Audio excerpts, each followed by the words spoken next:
He tenido la suerte de dedicarme a este tipo de temas desde muy pronto, casi desde que estaba a mitad de carrera, ¿no? Desde que tenía unos 20 años y pocos años después de hacer prácticas me incorporé a la revista Interview y desde ahí pues empecé a firmar este tipo de temas, de reportajes y de investigaciones.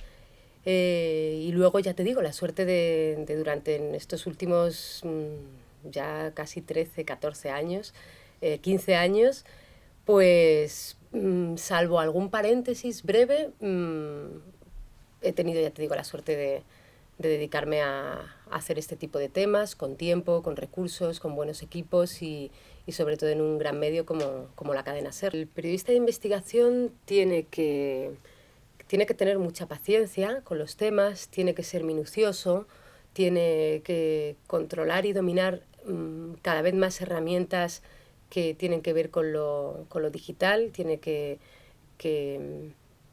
tiene que saber, tiene que conocer el periodismo de datos para poder analizar bien ingentes cantidades de documentación, de contratación pública, de documentos, de registros. Tiene que tener un gran control de la fuente, tanto de las fuentes directas como de las grandes bases de datos públicas que hay que saber manejar y que es una escuela que muchos de nosotros hemos aprendido en el terreno de juego ya, ¿no? Porque no es algo que se diera en la facultad y es algo pues que te vas formando, ¿no? En curso, te tienes que estar formando continuamente. Y saber escuchar y saber preguntar son las dos grandes cualidades del periodista, ¿no? El periodista de investigación tal vez pregunte más a los documentos, pero luego, claro, la historia no está solo en los documentos, ¿no? Está en la calle, está en donde han ocurrido las cosas, ¿no? Y ahí tienes que ir. Y ahí tienes que ir ya muy preparado. O sea, cuando vas ahí, lo explicaba muy bien Barstow, un periodista del New York Times, cuando contaba un caso que dio de corrupción con empresas mexicanas y de pago de sobornos. Tienes que saber más que el consejero delegado de la empresa sobre esa empresa en el momento en el que vas a hacer la entrevista final, ¿no? Que esas entrevistas son claves para cerrar un tema, porque si tú tienes algo demostrado o crees que eso encaja según las fuentes y los documentos, pero no consigues que los reconozcan las fuentes de alguna manera, que se delaten, el tema lo puedes sacar. Hay veces que hay compañeros y hay temas que acabas sacando porque los documentos están ahí, ¿no? Pero tú sabes que el broche de oro está cuando dice, mire, sí, es así. Poco puedo decir, ¿no? Y es verdad que la radio a priori no parecía el medio natural de los temas de investigación. Pero eso es algo que con el tiempo, la verdad es que me he dado cuenta de que es al contrario, que es el medio que más recursos tiene para explotar los grandes temas de investigación. Y en esto tiene mucho que ver el entorno digital. Ya no somos solo radio. Es decir, tú cuentas una noticia en el Hoy por Hoy con Pepa Bueno, por la noche con Ángeles Barceló, en los informativos, en los boletines, pero tienes la web, ¿no? Una vez que las informaciones están fuera, ya compites en el terreno de lo digital. La radio tiene un gran impacto, le llega a la gente directamente, no tiene que leerlo, va en el coche, está en su casa y tú le estás contando la noticia y se la estás intentando contar de la manera más clara posible.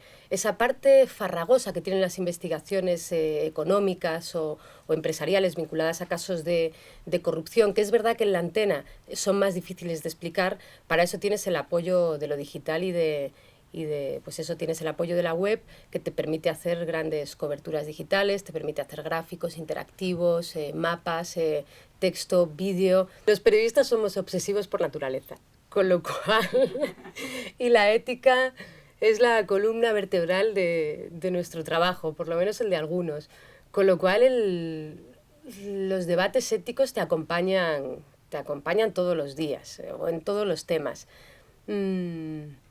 Fíjate que cuando un debate ético es cuando estás a punto de abandonar un tema, de decir, no sigo, porque genera dificultades, porque tiene presiones, porque al final para qué, porque por todas estas trabas, ¿no?, que se te ponen en el camino a veces.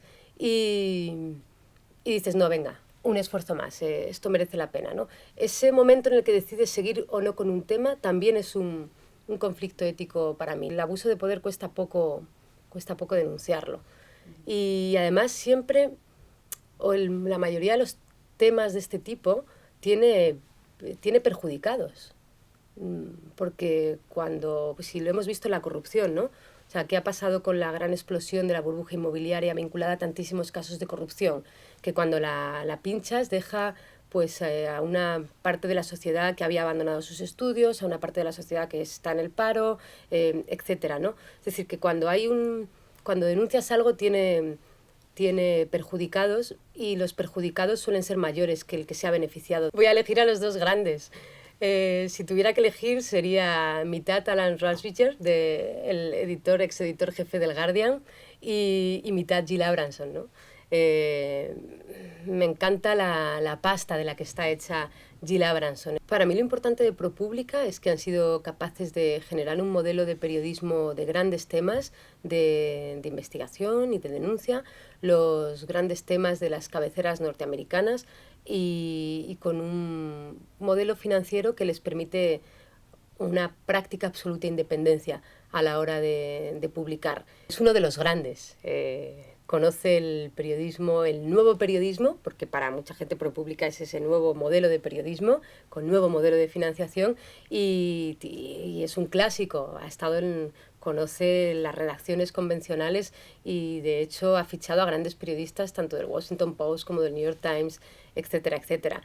Nos puede enseñar, yo creo que ahora un periodista como él es válido en nuestra profesión, ¿no? Porque con todos estos vaivenes, con la crisis todavía notándose en los medios de comunicación, los referentes de haz periodismo y hazlo bien, y dedícale mucho trabajo y muchas horas, que al final tiene su recompensa y tiene su esfuerzo, y al final las bases y la esencia del buen periodismo no va a cambiar por mucho que se cuente en una plataforma o en otra.